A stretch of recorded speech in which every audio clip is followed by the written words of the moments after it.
Are you trying to decide between JetBrains and Visual Studio? You're not alone. Many developers face this choice. In this video, we will compare these two popular tools. Both are designed to help you write code better and faster, but they have different features and strengths.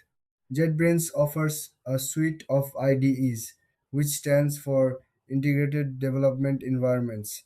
These tools support many programming languages and come with smart code assistants. Visual Studio, on the other hand, is a powerful IDE mainly for .NET and C++ developers. It also has a variety of features to streamline coding.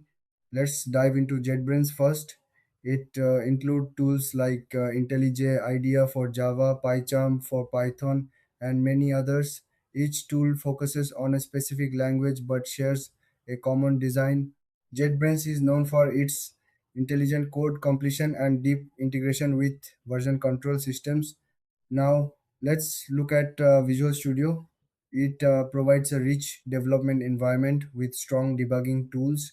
It also supports extensions, allowing you to customize your workspace.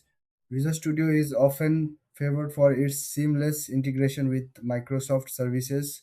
When it comes to differences, JetBrains is more language agnostic, while Visual Studio excels in Microsoft ecosystems.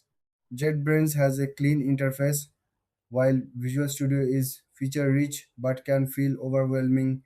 In terms of features, both offer great debugging tools, but JetBrains shines in code analysis. Visual Studio has a more extensive library of plugins, which can be a big plus for some users. Pricing is another factor.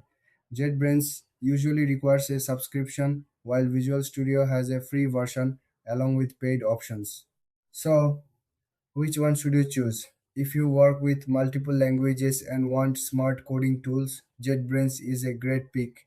But if you're focused on .NET or C++, Visual Studio might be the better choice. Thanks for watching. If you found this comparison helpful, don't forget to like and subscribe for more content.